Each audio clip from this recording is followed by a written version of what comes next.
Erev Tov, everyone. It is Wednesday night. It is 8 p.m. here on the east side of the United States, here in the diaspora. This is the Maimon Beit Knesset. Therefore, it is the Torah study in depth with Rabbi. Good to have you here tonight. So far, we have in the chat room, we have Donald and Marshall, and more to come.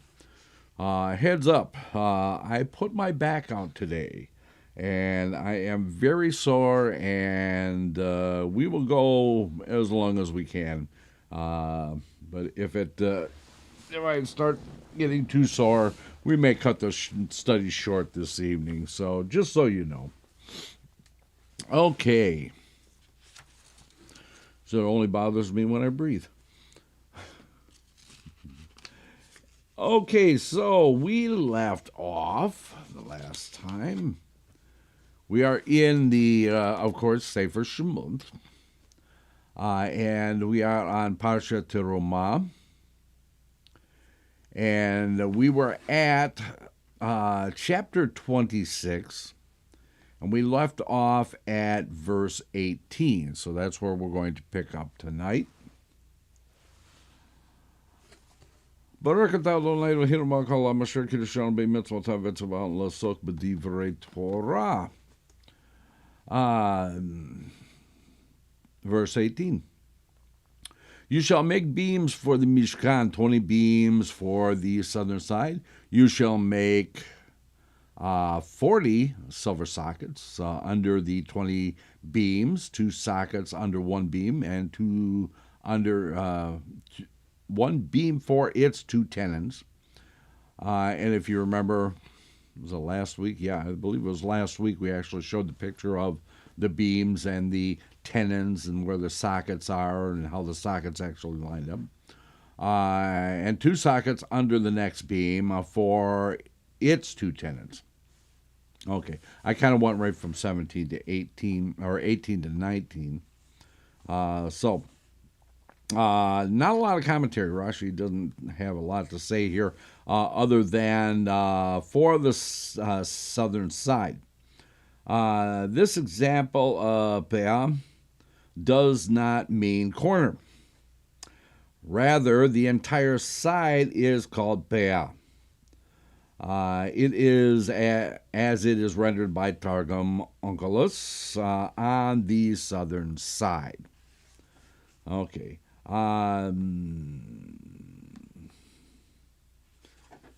Further commentary on that with regards to does not mean corner, peah.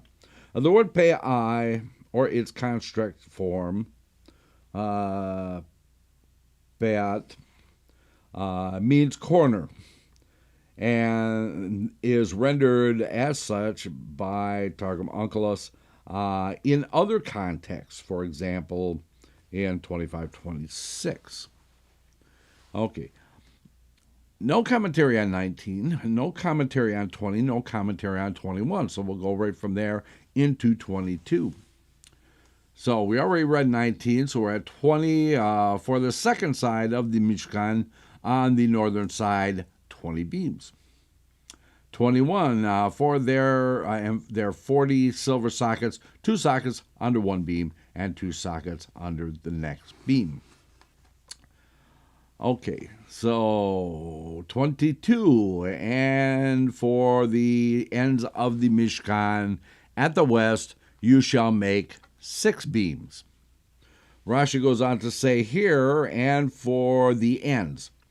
This word, Lashon Sof, is a term meaning end, as is rendered by Targum Onkelos, and at the ends, the west side of the Mishkan is called its ends for the following reason. Because the entrance is on the east, and the east side of the Mishkan is called the front, and the west side of the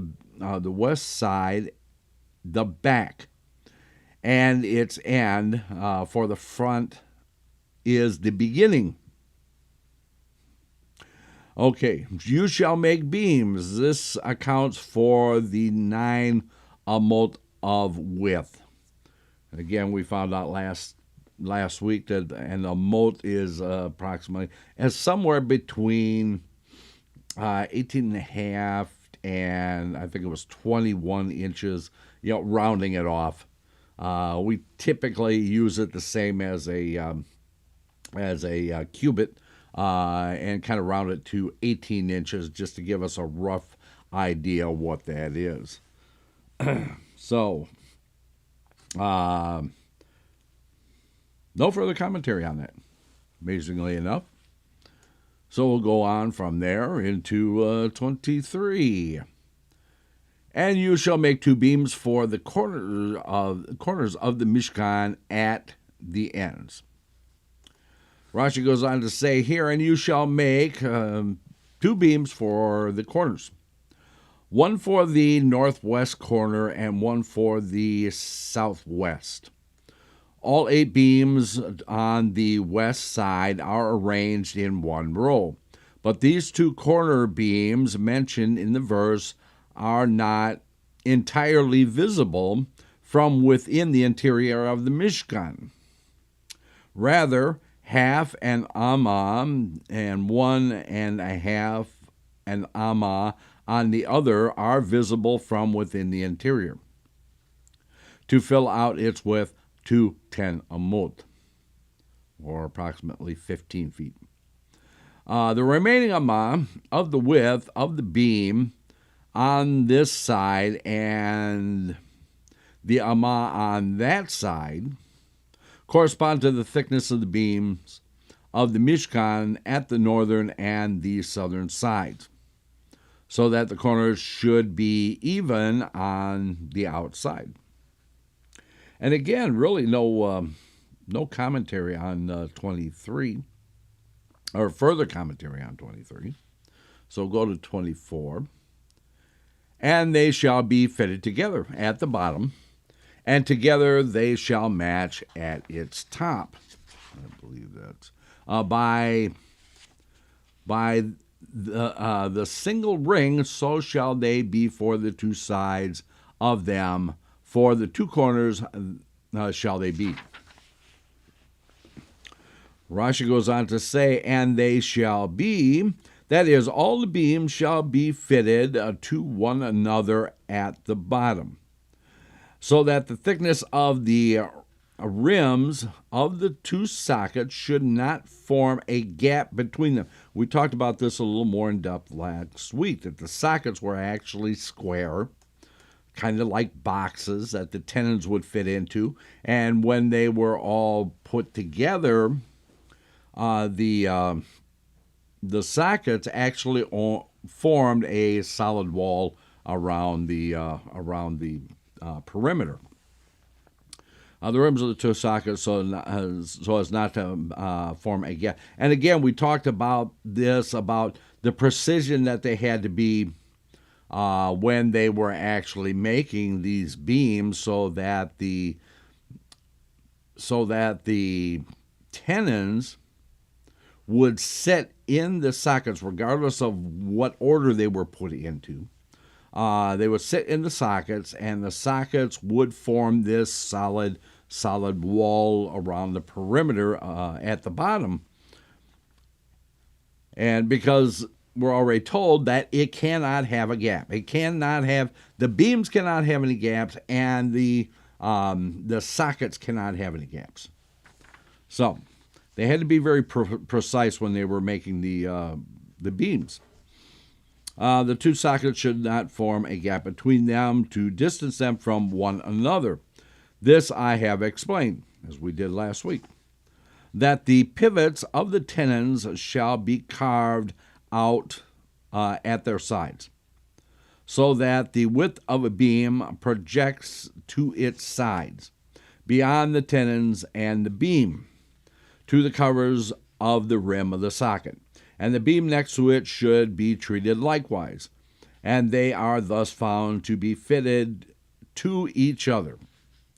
And the corner beam in the western row was carved away along its width and its thickness, corresponding to the part carved away from the side thickness of the northern and southern beams, standing next to the corner beams, so that the sockets should not separate between them. Okay, so let's see. Richard has joined us, and Miles has joined us. Good to have you all here, and more to come, I'm sure. Rashi goes on to say that they shall be fitted together. The word tamim is spelled without the letter Aleph. Has the same meaning as to'amim, spelled with the Aleph, fitted. Okay. Rashi goes on to say, it's got a lot to say about this, at its top, that at the top of the beam, that is the top of the beams, by a single ring. Each beam was carved out on the top along its width, with 2 grooves at its 2 sides, a ring's thickness. He inserted it each of the 2 pieces of the sides of the 2 adjacent beams formed by carving the grooves into 1 ring. That beam is thus found fitted closely to the beam next to it.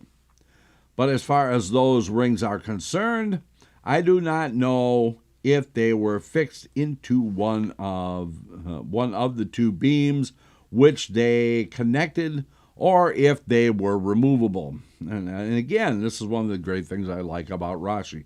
He's not afraid to tell you that he's not sure about something.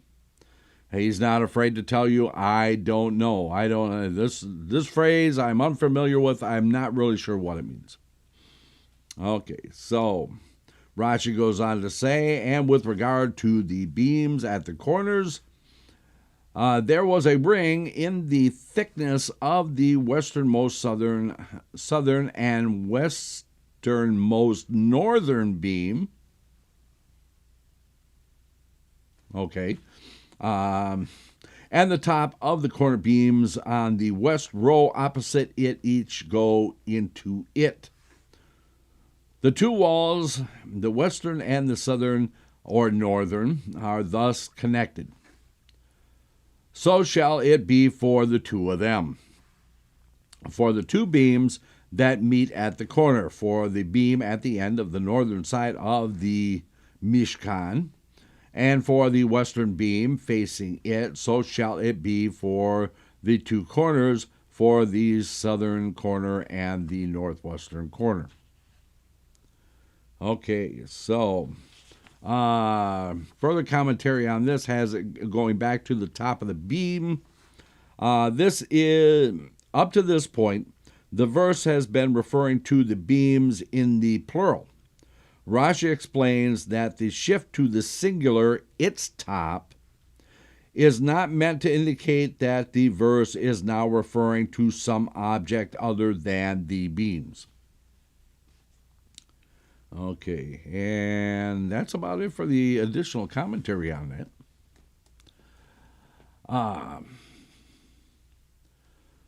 So we go on to verse 25. There shall be 8 beams, and their silver sockets, 16 sockets, 2 sockets under one beam, and 2 sockets under the next beam. Rashi goes on to say, which is, what can I say? He's got a lot to say about this, since he's actually delved into this quite a bit already, but he's going to go on here to talk about there shall be 8 beams. These are the ones mentioned above. You shall make 6 beams mentioned above. You shall make 6 beams, and you shall make 2 beams for the corners. Thus there were 8 beams to be found in the western row, corresponding to the 8 beams of our verse. The procedure for arrangement of the beams has been set down in the Baraita in Melchet HaMishkan as follows. He would make the sockets hollow, and carve away the beams at the bottom a quarter of its width one side and a quarter of its width on the other side. The part cut away was half the width of the beam in the middle of the beam. He made for the beam 2 tenons like 2 hamukim. It appears to me that the text of this Baraita should read like 2 havakim. That is, the tenons are like 2 rungs of a ladder, which he talked about last week, which are separated from each other, and are tapered to fit into the hollow socket. And we talked about that too. It's a force fit, as they call it, or a friction fit would be another way of explaining it. Like a rung which fits into a hole on the upright of a ladder. And the word havakin has a meaning similar to mishulavot, which means literally make like a rung. He would insert the tenons into 2 sockets. As it says, 2 sockets under each beam. He would carve away the beam at the top. A finger's breadth on one side and a finger's breadth on the other, and put the 2 pieces of its sides of the adjacent beam formed by carving the grooves into 1 golden ring, so that the 2 beams should not be separated one from another. As it says, they shall not be separated one from another. As it says, they shall be fitted at the bottom, etc. This is the Baraita, and I have set forth its explanation above following the order of the verse. Okay, a lot to say there, Rashi. Okay, so a quarter of its width of the beams, this is a further commentary.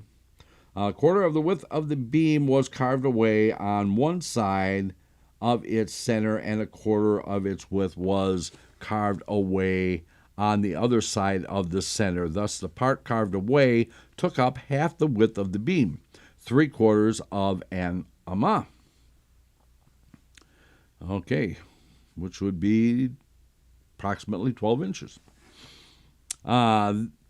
This explanation of Rashi is compatible with the first explanation of Rashi given in note 1 to verse 17 above. However, according to Yerios, Shlomo, and Leketa Bahir, who maintain that Rashi here is of the opinion that the part carved away was only half an amah long.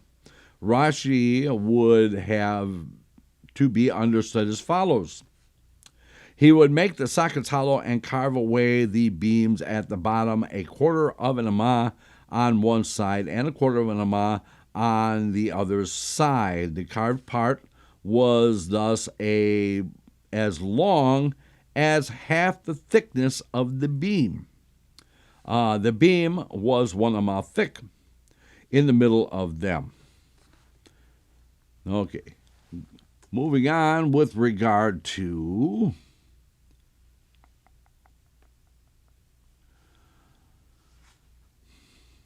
there's see that one. Where's the other one? What's the ladder?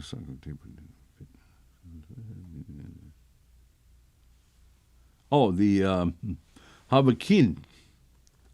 Many editions have the clause Havakim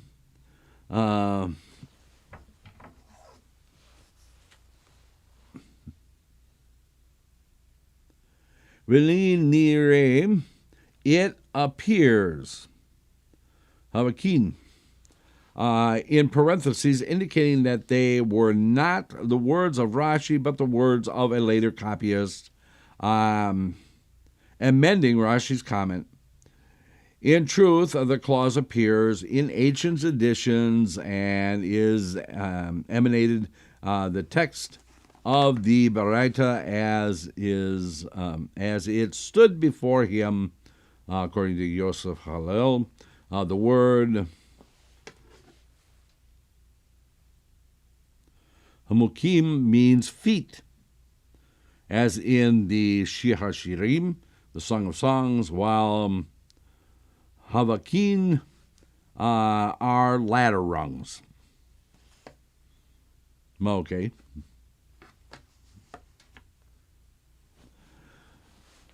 Moving on,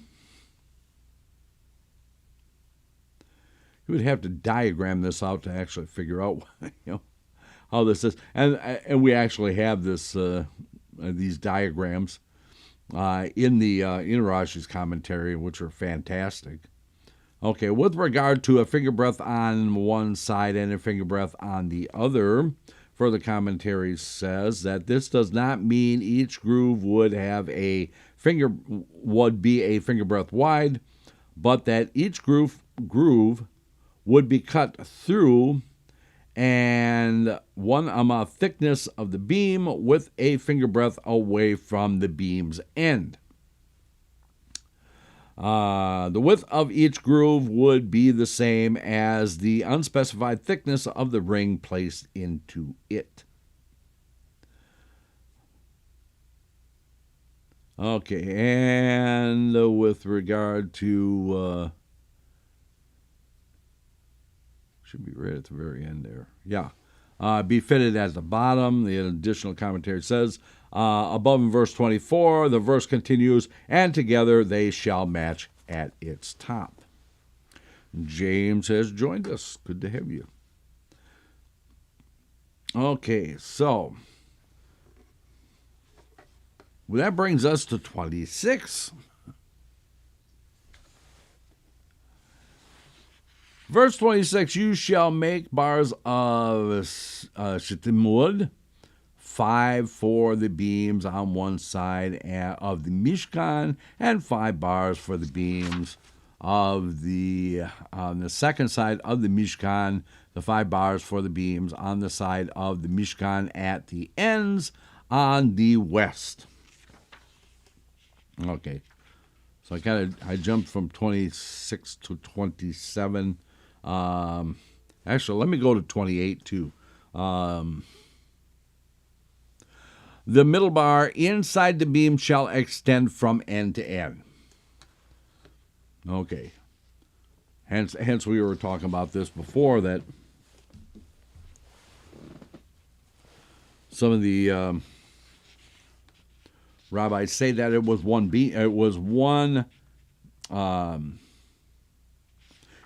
bar that went through the entirety of the Mishkan, that it would actually go in, and when it came to a corner, it would actually bend itself around until it come out of the other end.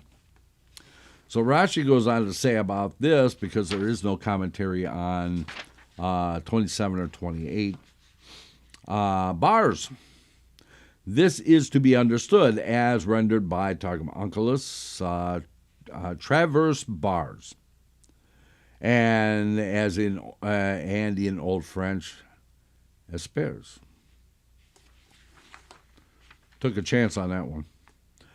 5 for the beams of one side of the Mishkan. These 5 bars are, in a sense, 3. But the Torah calls them 5 because the upper and the lower bars are each made of 2 pieces. One of the 2 pieces extends to the middle of the wall, and the other extends to the middle of the wall. One goes into the ring inserted into the side of the beam on one side of the wall, and the other goes into the rings of the beam on the other side until they reach each other. Thus, the upper and the lower bars are 2 bars, which are 4. But the length of the middle bar corresponds to the entire wall, and it extends from one end of the wall to the other. As it says, the middle bar, etc., shall extend from end to end. The upper and the lower bars have rings on the beams into which they were to be inserted, the 2 rings for each beam, in a three-part arrangement within the 10 amot of the height of the beam. One section from the top ring upward, and one section from the bottom one downward. Each section of these 2 occupies a quarter of the length of the beam, and there are 2 sections, i.e. a double-sized section, between one ring and the other. The rings were measured off precisely, as everything was, in accordance with the above measurements, so that all of the rings should be aligned one to another. But the central bar has no rings, but rather the beam is bored through their thickness, and the central bar goes into the beam through the holes, which are aligned one to another. This is what is meant by that which it says, the central bar within the beams. As to the upper-lower bars which were on the northern side, the length of each one was 15 amot. And as to the central one, its length was 30 amot. This is what is meant by from end to end. And with regard to the 5 beams on the west of the wall of the Mishkan, the length of each of the upper and lower one was 6 amot. And as to the central one, and its length was 12 amot, corresponding to the width of 8 beams of the wall. Thus has the matter of the bars been explained in Melchet HaMishkan. Okay, so here we have a diagram. Here are the beams. There are the rings.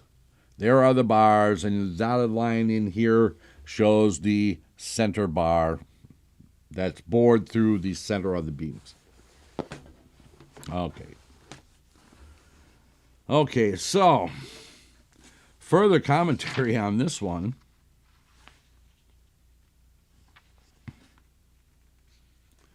Let's go back here. It does not mean that each group, the poles. Poles, the modern French espar, the English spar are both derived from the Old French word. They refer to the long, stout poles, such as booms, masts, used to support ship sails and rigging. I'm sure you were wondering about that. With regard to,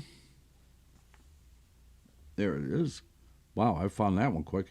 In a 3-part arrangement, the 2 rings for each beam in a 3-part arrangement. The further commentary says, the upper and the lower bars are each 2.5 amot away from their respective ends of the beam. The beams. They divide the beams into a 3-part arrangement in the sense that the beams are divided by them. The central bar into 3 logical segments of 5 amot each, although these segments overlap. Segment, a run from the top to the beam to the center bar. Segment B, it's talking about this, the diagram that I just showed. So segment A runs from the top of the beam to the center bar. Okay, so that's going to be this dimension here. Segment B, segment B runs from the upper bar to the lower bar.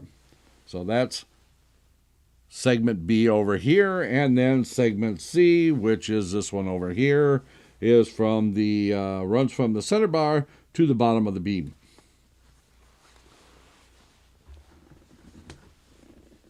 Okay. So we did go all the way to 27, 28, and now we're at 29. And verse 29, you shall cover the beams with gold, and its rings shall you make of gold as housings for the bars, and you shall cover the bars with gold. You shall erect the Mishkan according to its manner, as you will have been shown at the mountain. And I kind of overran it again. I ran right from 29 to 30. So Rashi goes on to say here that housings for the bars. The rings that you shall make in the beams shall be housings for the bars to be inserted into. You shall cover the bars with gold. Not that the gold was stuck onto the bars, for there was no covering on them. Rather, he would affix to the beam something like 2 mouths of gold, like the 2 sections of the hollow reed. He would affix them next to the rings on either side. Their length would fill the width of the beam on either side of the ring. The bars would go into them, kind of like a sleeve, I guess, and from it into the ring, and from the ring into the second mouth. Thus the bars are found to be covered with gold when they are thrust into the beams. These bars project, which kind of makes sense. It would make sense, yeah. Okay, these bars projected on the outside of the Mishkan. The rings and the mouths were not visible within the Mishkan. Rather, the entire wall was flat from within. Okay. So further commentary on that has to do with the housings. If I can find that little bitty number on here, I might stand a chance of actually finding it. So, housings for the bars is the phrase that stands by itself in the verse. Rashi explains that housings for the bars refers to the rings mentioned earlier in the verse and connected to the rings by the implicit shall be. Okay. So that's about it for that. Okay, so we go on to verse 30, which I read. You so shall erect the Mishkan according to its manner, as you have been shown at the mountain. Rashi goes on to say, you shall erect the Mishkan after it will be finished, erected. You will have been shown at the mountain. You will have been shown at the mountain. Before that time when you will erect it, for I intend to teach you and to show you in order the order of its erection while you are still at the mountain. And remember too that for the 7 days of the investiture of the Kohanim, that Moshe himself by himself erected the Mishkan and took it down for 7 days. Now we've been talking about these bars being and a mote thick and a mote and a half wide and stuff like that. These are massive pieces of wood, and they're actually covered with gold, which makes them even more weighty. And Moshe Rabbeinu erected it by himself. It's amazing. Okay, the further commentary on this one says that you shall, after it's finished, you shall erect it. Further commentary says you do not put it together in stages, as its various components are completed. First, make all of its parts, then put the whole thing together at once. So again, We talked about the precision of these measurements. These measurements had to be very precise because they didn't get a chance to fit these things together until everything was finished. When everything was finished, it had to be set up and everything had to work exactly the way it was intended to work. Okay, as you have, while you were still on there, for I intend to teach you and to show you the order of the erection while you are still on the mountain. The further commentary says, as you have been shown, does not mean that Moshe already had already been shown how to erect the Mishkan at this point. Rather, by the time that he has to erect the Mishkan, he will have been shown how to do it. And that's from Mizrahi, Sifsei HaChachamim, and that brings us to 30. Okay. You shall make the parochet of turquoise wool, and purple wool, and scarlet wool, and twisted linen, the work of an artist. He shall make it cheruvim. Rashi goes on to say, parochet. This word is, and again, if you're wondering what that curtain is in front of the ark, it's called the parochet. Okay, so the parochet, the word is an expression of a partition. In the terminology of the sages, it is called the pargod, that which separates between the king and the people. Turquoise wool and purple wool. There were 6 strands of each type folded into each thread. The work of an artist. I have already explained that this is weaving on 2 surfaces, and that the picture on the 2 sides of the fabric are unlike one another. Cheruvim. He shall make on it pictures of creatures. Okay, so further commentary on this one. Basically, it just goes back to this make pictures of creatures. The further commentary says cheruvim seems to stand alone, disconnected from the end of the verse. Rashi explains that this is the work of an artist being referred to. See also Rashi from verse 1 above. Okay. Verse 32. You shall place it upon 4 pillars of shittim wood, covered with gold, and with golden hooks upon 4 silver sockets. Rashi goes on to say 4 pillars.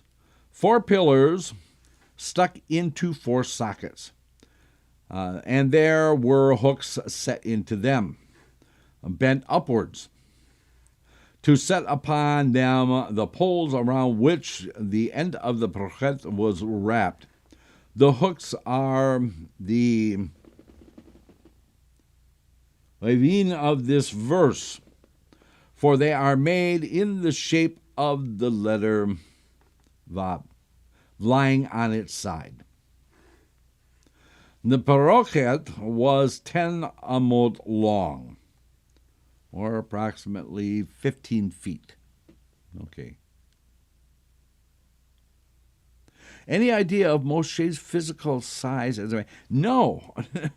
No, we don't really have any idea how tall he was, but this is, and again, I'm going to go back, and you've heard me say it before. This is the thing that I have against the way that our young people are being taught. They're not being taught about, that these were mighty men. These were not shrinking violets. As we've seen them so often portrayed as these old, wizened, kind of weak kind of people. They were not. These were strong men. And this goes all the way back to Abraham. and even on into the future, that you didn't want to mess with them. Let's put it that way. You did not want to mess with these guys, because they would pound you into the ground like a tent peg, which is very fitting because of the Mishkan. How's that for a segue? Okay, so the parochet was 10 amot long, about 15 feet, going across the width of the Mishkan. And its width was 10 amot, like the height of the beams. It was spread out to the point which was at a third of the Mishkan, so that there would be 10 amot from it and inwards toward the western wall of the Mishkan, and 20 amot from it to the outward and outwards toward the entrance of the Mishkan. It is thus found that the chamber of the Holy of Holies, the Kodesh HaKodeshim, was 10 amot by 10 amot square. As it says, and you shall put the parochet under the hooks and join the two groupings of panels of the tabernacle spread. The width of the connected group was 20 amot, and when he spread one of the two groupings of panels over the roof of the Mishkan, and when he spread two of the groupings of the panels over the roof of the Mishkan from the entrance westward, it ended 2/3 of the way across the length of the Mishkan. The second grouping covered the remaining third of the Mishkan, and the remainder of the second grouping hung over the back of the Mishkan to cover the beams. Okay. The only further commentary on this one we have is in reference to it ended 2/3 of the way across the length of the Mishkan. The further commentary says that it was at this point that the two connected groups were attached by hooks. 20 amot for the Mishkan were on one side of the hooks and 10 amot on the other. And this was exactly the point where the parochet hung. Okay.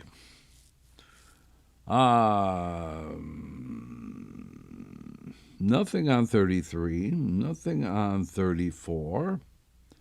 So we'll go from 33 to 35. 33, you shall put the parochet under the hooks, and you shall bring there inside the parochet the aharon of the testimony, and the parochet shall separate for you between the holy and the holy of holies.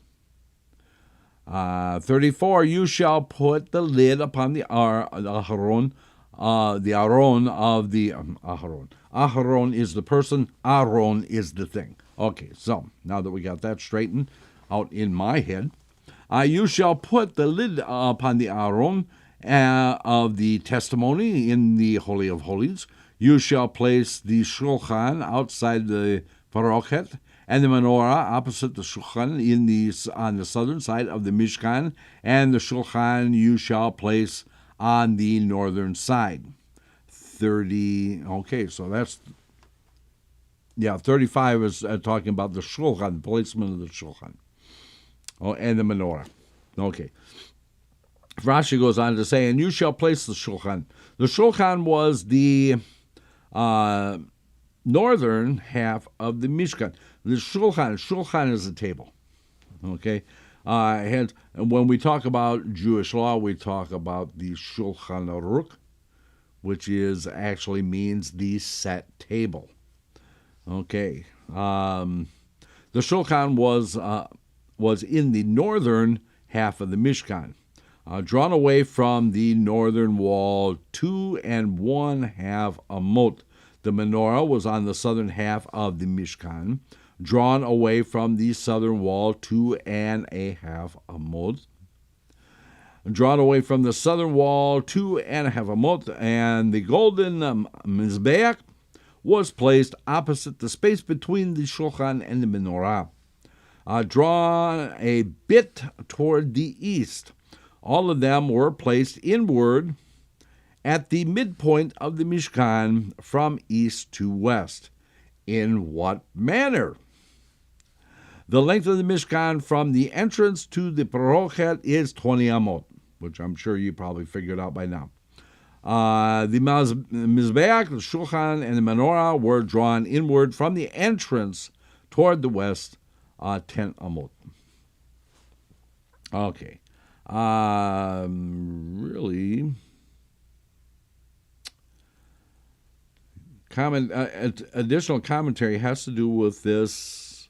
The Mizbeach, the Shulchan, and the Menorah being drawn inward from the entrance toward the west, 10 amot. Further commentary says, Melchet HaMishkan, chapter 2, Yoma 30, tractate Yoma, 33b. That is, it was drawn inward at least 10 amot, but the Shulchan and the Menorah were a bit further toward the west than the Mizbeach, as Rashi mentioned above. Okay. That brings us to our halfway point. So, we're going to go ahead and take our break. And then when we return, we'll find out more about the inside of the Mishkan. So, everybody stay tuned. We shall return in 6. Let's all go to the lobby. Let's all go to the lobby. Let's all go to the lobby to get ourselves a treat. Delicious things to eat. The popcorn can't be beat. The sparkling drinks are just dandy. The chocolate bars and the candy. So let's all go to the lobby to get ourselves a treat. Let's all go to the lobby to get ourselves a treat. It's intermission time, folks, so hurry, hurry, hurry. Step right over to our refreshment center for the most extravagant array of refreshment goodies ever assembled under one roof. Enjoy breathtaking, mouth-watering goodies, everything from a snack to a delicious full meal. At our refreshment center, you'll find a large variety of goodies to satisfy your hunger, your thirst, or your sweet tooth. So hurry, hurry, hurry. Visit our refreshment center now. The show starts in 5 minutes.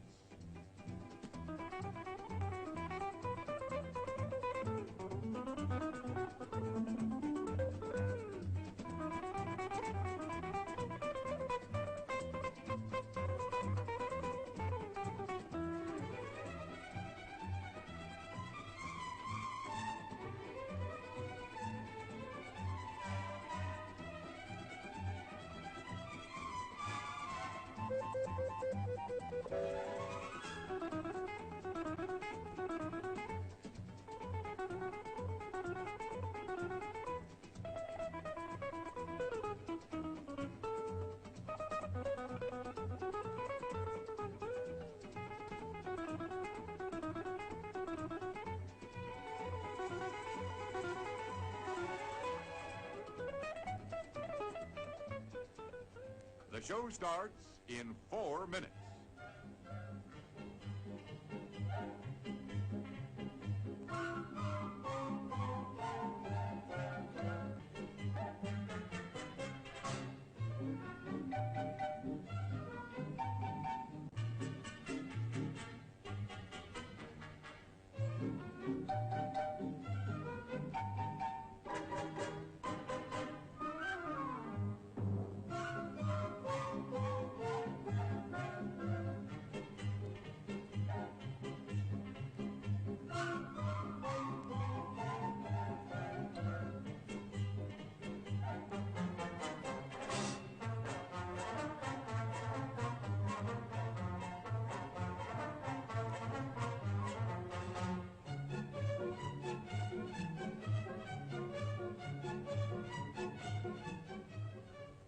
The show starts in 3 minutes.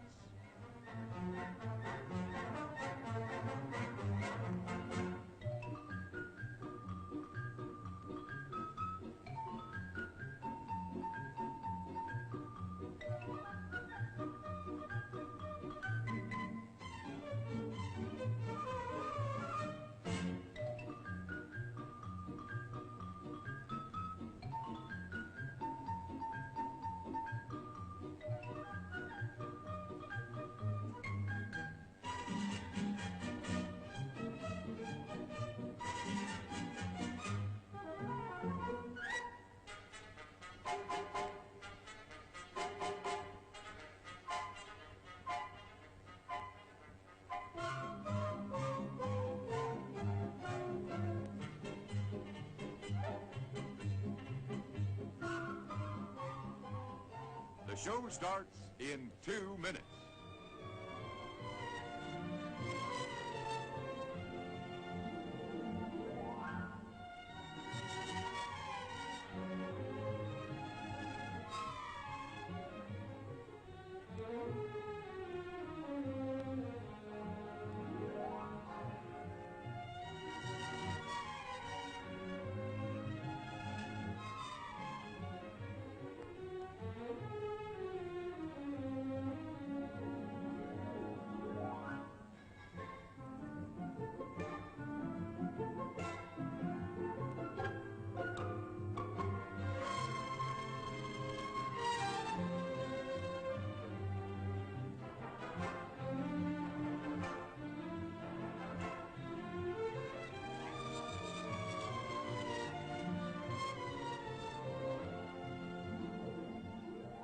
The show starts in 1 minute.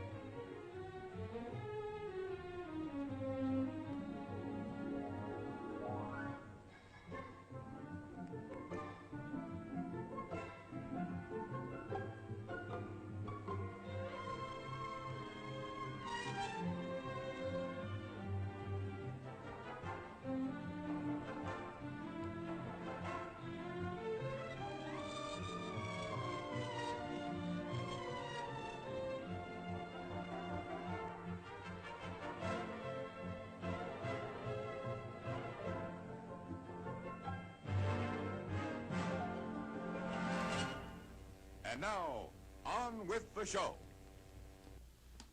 And we are back. Okay, so we're going to pick up where we left off at verse 36.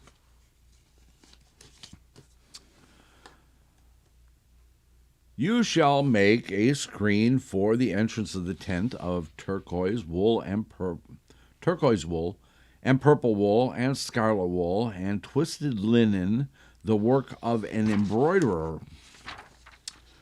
Rashi goes on to say about this, and you shall make a screen, that is a curtain, which acts as a screen for the entrance. Like the word saktam, in the phrase, you made a screen for him. It is an expression of protection. Work of an embroiderer. The images are made on it by needlework. The face on one side is the same as the face on the other side, as opposed to the one that we saw before, the one on the parochet, which has something on one side, something different on the other side. This one has the it looks the same on both sides. Okay, an embroiderer. This word is the name for a craftsman, not the name of the craft. Accordingly, is rendered by Targum Onkelos as the work of an illustrator, not work of an illustration. The size of the screen is equal to the size of the parochet, 10 amot by 10 amot, or 15 feet by 15 feet, roughly. Okay. So, for the commentary on this is not much.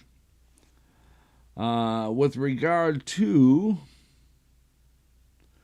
the size of the screen, thus the screen covered only the open area of the eastern end of the Mishkan. It did not cover the 1 amah thick eastern edge of the northern and southern walls.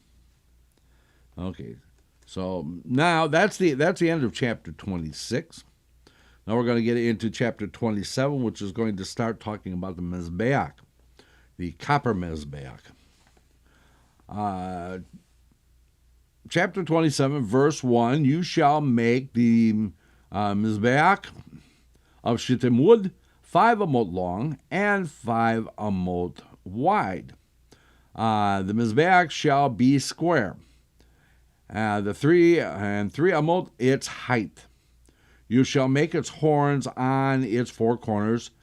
For it shall its corners be. You shall cover it with copper. So I kind of went and jumped over into verse 2. So the size being 5 by 5 by 3. Rashi goes on to say here that you shall make the Mizbeach, etc. 3 amot its height. These words are to be taken as they are written literally. This is the opinion of the Tanna, Rabbi Yehuda, and the Tanna, Rabbi Yosef, says the word Revuah is stated here in the context of the Mizbeach that stood in the courtyard of the Mishkan. It states that with regard to the interior Mizbeach, just as with regard to the interior Mizbeach, which is discussed further on, its height is twice its length. Here too, its height is twice its length. How do I justify the verse? Rashi says, and its height shall be 3 amot. There shall be 3 amot from the edge to the band and upwards. Okay, so again we have another diagram. So here's the diagram of the Mizbeach. You can see it gives all the dimensions and everything. Let me get that a little closer for you.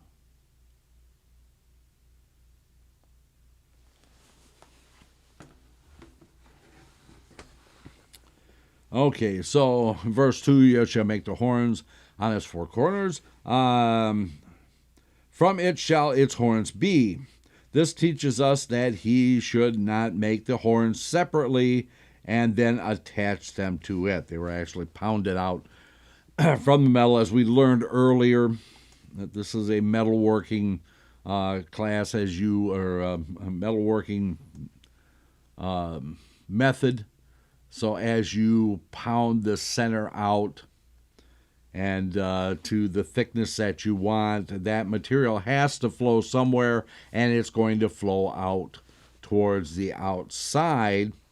And as they continue working, they're going to work the metal till they get to the corners and make the horns out of the material that comes out of that flowed material. Much easier to do when it's hot. Okay. Just that metal flows easier when it's hot than when it is cold. But if you if you're just pounding it, it's going to do the same thing. It's just going to take a longer time to get it to actually do that. Okay, and you shall cover it with copper to atone for insolence, as it says, and your forehead is copper, a metaphor for insolence. Okay. Additional commentary on this one says, the interior of the Mizbeach was 1 amah long and 1 amah wide and 2 amah tall. That's how we get the difference between the outside measurements and the inside. Because if we look at the ones outside measurements, it's not actually twice as tall as it is wide. But if we look at the inside measurements, then it becomes clear. The inside measurements are, the height is actually twice the width. Okay.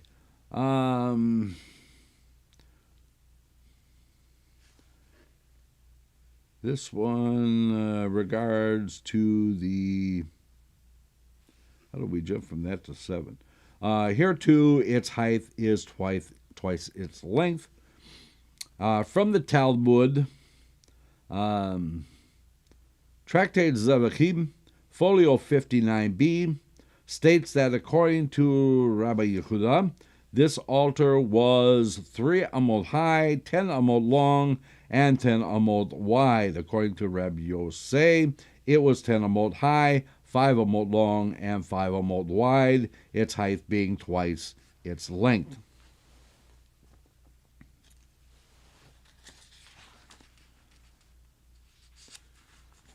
Okay, verse 3. You shall make its pots to remove its ashes, and its shovels, and its sprinkling basins, and its prongs, and its fire pans. You shall make all its implements of copper. Rashi says its pots. These were like kettles. To remove the ashes, this means to remove the Mizbeach's ashes into it. And this is as Targum Onkelos rendered, which means to sweep the ashes into them. For these are the words in the Hebrew language, where the same word can be altered in meaning and be used to express both building and tearing down, i.e., the same root can denote two opposing actions, or two opposing activities, I should say.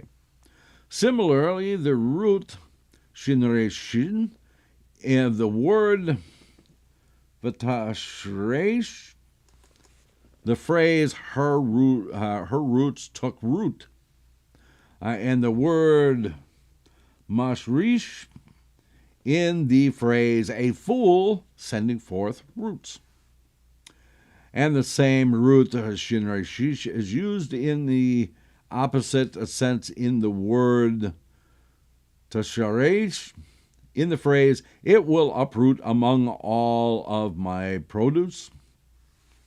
Likewise, we find the root samak ayin fesafit, implying opposite meaning. It alludes to growing branches in the verse, flourishing in her branches, and its opposite sense, destroying branches in the verse, which means cutting off its branches. Likewise, the word itzmo in the phrase, and this last one means he broke his bones. Likewise, we find the root samak kaf lamed having opposite meaning, the meaning pelting with stones in the verse, and they stoned him with stones, and its opposite sense, removing stones in the verse, which means removing its stones. And similarly in the verse, and he fenced it in, and he removed its stones, here too. Lishno means to remove its ashes. In Old French, I'm not even going to try the Old French. And Marilyn's not here, so I don't have to worry about it, but I'm not going to even try it anyway. Well, okay. Descender air. Okay, and its shovels. This word is to be understood as is rendered by Targum Onkelos, the shovels with which they take away the ashes. And they are in the shape of the lid of the metal pots. Thin, with a handle to it. In Old French, vedil. And its sprinkling basins, in which to receive the blood of the sacrifices. And its prongs. These were in the shape of bent hooks. He would strike at the meat of the sacrifice with them, and they would spear it. And he would turn over the meat with them on the coals of the Mizbeach pyre, so as to speed up their burning. And in Old French, crochet. In the terminology of the sages, they are called zinriyot. And its fire pans. These vessels have a cavity to take holes in them from the outer mizbeach and carry them into the interior mizbeach for the burning of the incense. Because of their ranking, they are called maktot, as the word laktot in the phrase to rake off fire from a conflagration. It is an expression of drawing fire away from its place.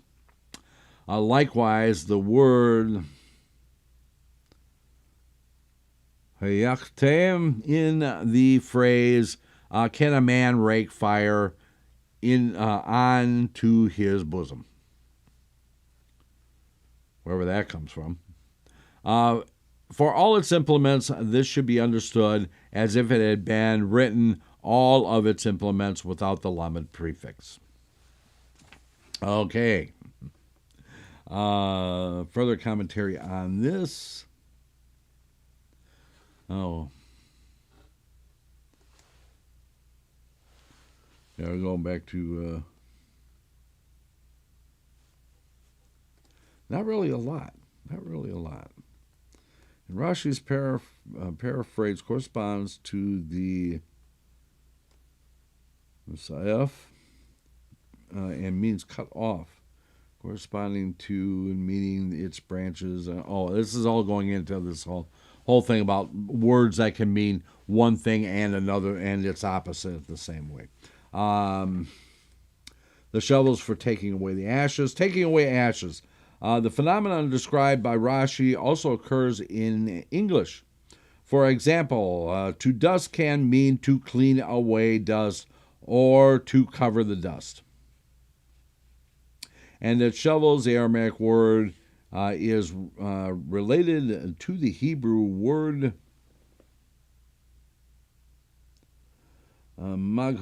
magrefot, which Rashi uses here.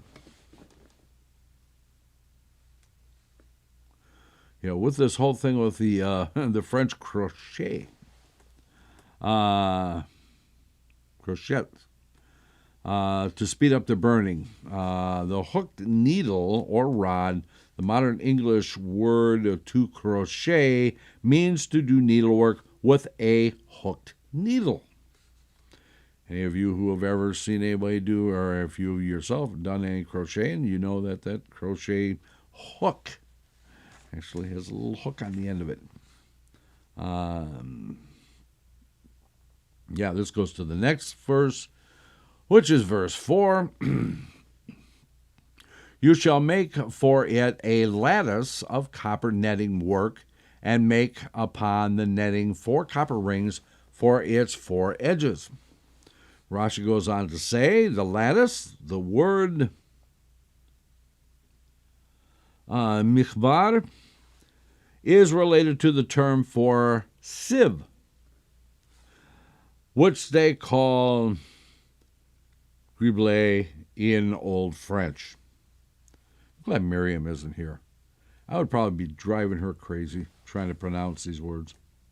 It was something like a garment made for the mizbeach, perforated by many holes, like a sort of net.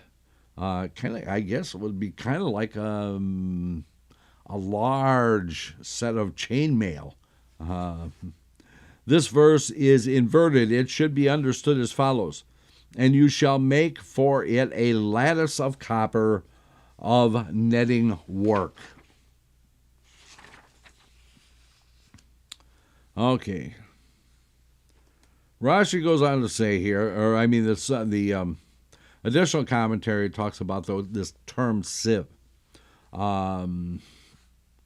Sieve, the modern English word cribbled.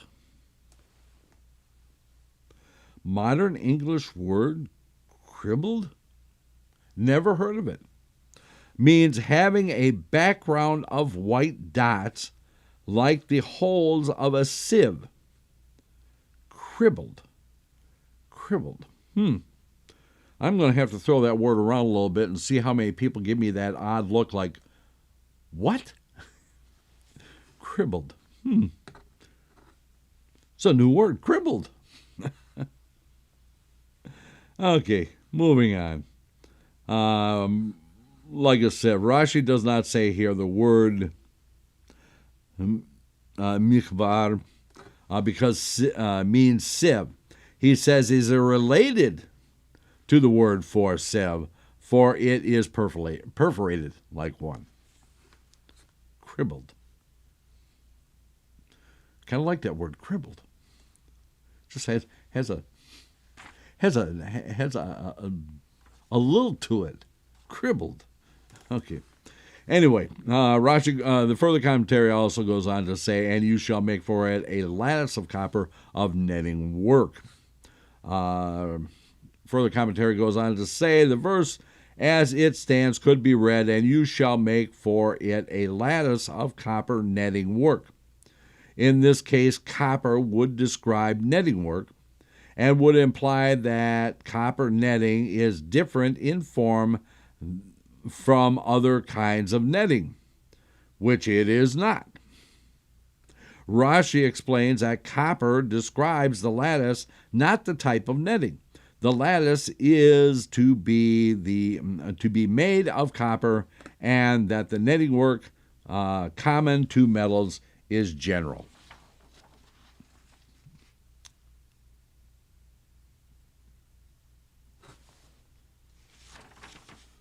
Wow. Okay. So we have verse 5 here, which has a tremendous amount of commentary on here for such a short phrase as we're used to seeing from Rashi. Verse 5, you shall place it beneath the band of the Mizbeach downward, and the netting shall go to the midpoint of the Mizbeach. Rashi goes on to say here, the band of the Mizbeach. The word karkov means a surrounding band. Anything that encompasses something all the way around in it, in a circle, is called a karkov. As we have learned in this chapter, Hakol Shochaktin, the following are unfinished wood vessels. Anything that is destined to be smooth or banded. It is like the round grooves they make in the planks of the sides of chests of a wooden bench. For the Mizbeach too, he made a groove around it. Groovy. So it says the copper netting must have been very heavy and thick to withstand the heat and weight of roasting. Yeah, it must have been, and it wasn't that big either. I mean, it was big enough, but it took 2 men to carry it. Okay, so with a groove around it. Its width was an amah along its wall for decoration. It was at the end of the 3 amot of the Mizbeach's height, according to the opinion that one who says the Mizbeach's height is twice its length. And to what can I refer? The verse, this is Rashi, and its height shall be 3 amot. It refers to the height of the Mizbeach from the upper edge to the surrounding band and above. However, the copper Mizbeach of the Mishkan did not have a surrounding ledge for the Kohanim to walk on, as did the stone Mizbeach of the Beit HaMikdash. but the Kohanim would walk on its top within its horns. And so we have learned in Zevachim the following. What is the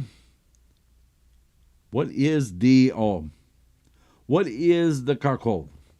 It ran from horn to horn of the Mizbeach, and was an amah wide, and further inward from the horns was an amah wide depression for the feet of the Kohanim to walk. These two amot, the amah running from horn to horn, and the amah inward of it, are called karkov.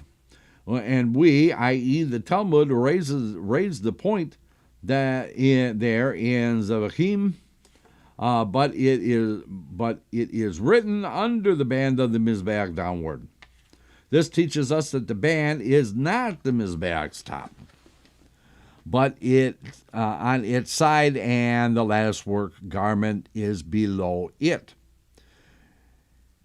He who answered this question in Zevachim replied, there are two bands, one for decoration and one for the Kohanim so that they should not slip.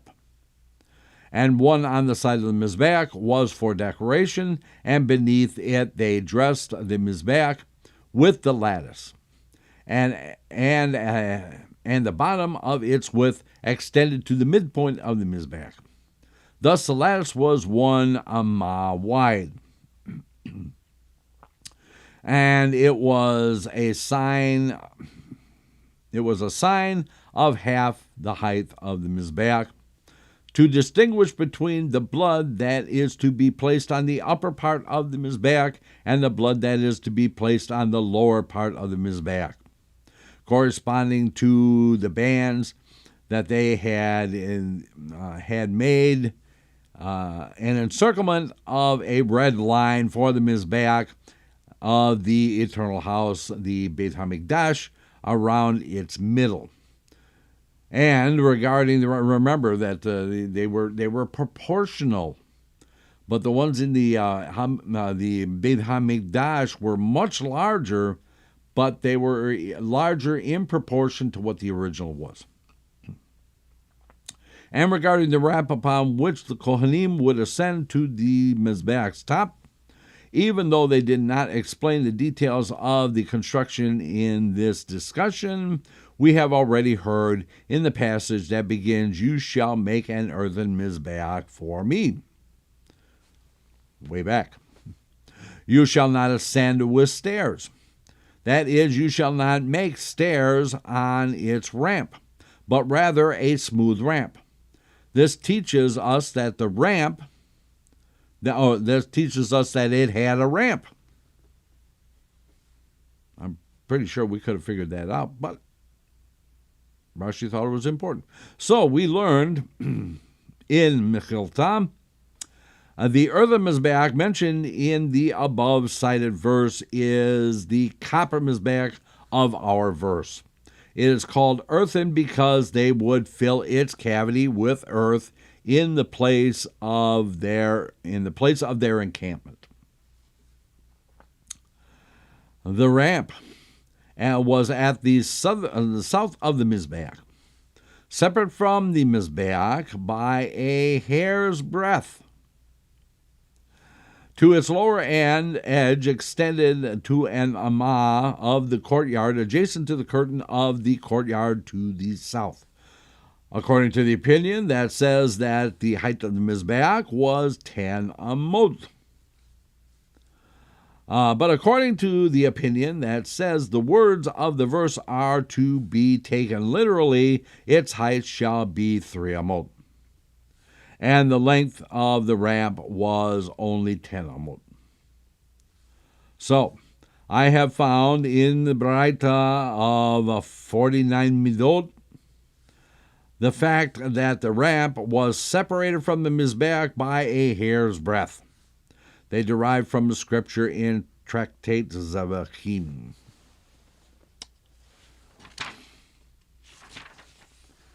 Okay, got to the end of that one. Regarding to this Tractates of Akim, writes that this band that they're talking about, writes that the band protruded from the Mizbeach, according to the groove mentioned by Rashi here must refer to the decorative groove carved into the protruding band.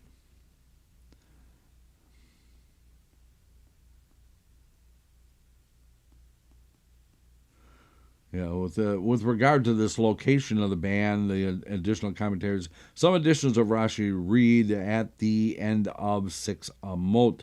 The two versions do not dispute the location of the band. One places its bottom edge 6 Amot above the ground. The other places its top edge as 3 Amot above below the top of the horns of the Mizbeach. Both versions agree that the band was an amah wide and that there were 3 amot above its top edge and 6 amot below its bottom edge for a total height of 10 amot. Again, going back to the Zevachim, the length of the Mizbeach was 5 amot and its height was 10 amot according to this opinion. With regard to Karkov, the Karkov in this verse, which surrounds the Mizbeach on its side, should therefore not be understood as a walkway for the Kohanim. Okay. And they continue harping on the fact that, what was the actual site? Okay. According to this opinion that the Mizbeach was 10 amot high, and the band occupied the amah beneath the top 3 amot, and the Mizbeach, the lattice, occupied the amah beneath the band, thus the bottom of the lattice was at 5 amah mark of the height of the Mizbeach at its midpoint. Donald says, why copper? Will it color with age? Yeah, I would definitely think it would color with age, but why copper? Well, if you covered it with gold and you put a fire on it, or even silver for that matter, if you put silver or gold on it, what would happen to the silver and gold? It would melt. It would definitely melt. Okay, and if it's copper, it's not going to melt. I mean, it's going to take a lot of heat to actually melt copper. A lot more than silver or gold. Oh, you're talking about the band being... Yeah, but then you have to remember, too, that there's going to be a fire in there, which is going to heat the entire thing. And again, if it's gold or it's silver, the band around the outside, the decorative band around the outside would definitely melt, especially when we start talking later on about the sacrifices that were made on it during the dedication of the Mishkan and the investiture of the Kohanim. Many sacrifices going all day long. I mean, it was going to generate a tremendous amount of heat, and the silver and gold would eventually just be gone. But copper, it's going to stay there because it takes a significant more amount of heat to actually melt that. I mean, you can melt gold and silver fairly easy with just a regular flame. You need a blast furnace to actually melt copper. Okay, so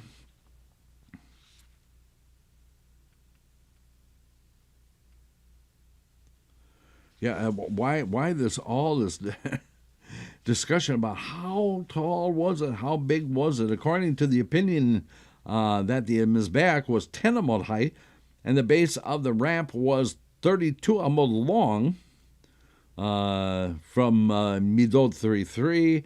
See also Zavachim, folio 62b. So if the Mizbeach stood entirely in the northern half of the courtyard, approximately 12 amot from the northern curtain. Okay.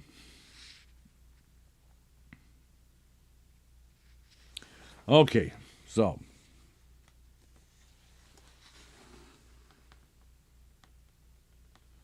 Oh, thanks, James. James says gold has a similar. I should have asked him in the first place. Gold has a similar melting point to lead. Lead melts at around 700 degrees Fahrenheit. Gold is just over that. Okay. So there's the answer. So we're all in agreement. Yeah, exactly. James says you can melt gold on a kitchen stove, and I have. Okay. Can't melt copper on a kitchen stove, though. I have melted copper in a blast furnace, so from my grandfather's building. May he rest in peace. Did a lot of metal work, including smelting. Okay, so where are we at? We're at 26. Okay. I'm going to call it here. Barakat Adonai Elohim Melech Haolam Asher Natan Lanu Torah Lemet V'Hayei Olam Natan B'Tzakenu Barakat Adonai Noleinu Torah. Okay, so this is where we are going to stop for this evening. We'll pick up with verse 7, and we're going to find out more about the Mizbeach and how it was constructed and all that other stuff next week, God willing. And don't forget that if my back holds out, Friday evening is Kabbalat and Ma'ariv L'Shabbat service at 8 p.m. Eastern, and then Shabbat morning at 10 a.m. Eastern for Shachrit and Musaf. I also want to mention, too, that I would be remiss if I didn't mention this, that huge Mazel Tov and Yesher Koach to Rabbi Ansel Solomon, who was with us last night, who is been invested as the last Sunday as the chief rabbi of the Dominican Republic, and well deserved for him. Dear friend of mine, and those of you who come here regularly to study with us know who he is. And if you get a chance, go over to his page and wish him Mazel Tov. He deserves it. This is a honor well deserved by him. He is amazing. His knowledge is extremely deep. And he's just a wonderful person. Got a very, very interesting story he does. So anyway, if you get a chance, go over and wish him a Mazel Tov on becoming the chief rabbi of the Dominican Republic. So, and then let's run through the schedule. That Monday night at 8 p.m. Eastern is Zeta's Story Corner. Zeta promises that if you come to the Story Corner this week, he will not make you cry like he did last week. Tuesday night, again, Rabbi Ansel, the chief rabbi of the Dominican Republic, and myself will be discussing. We are continuing on this discussion about the copycats. Never thought it would go into 3 sessions.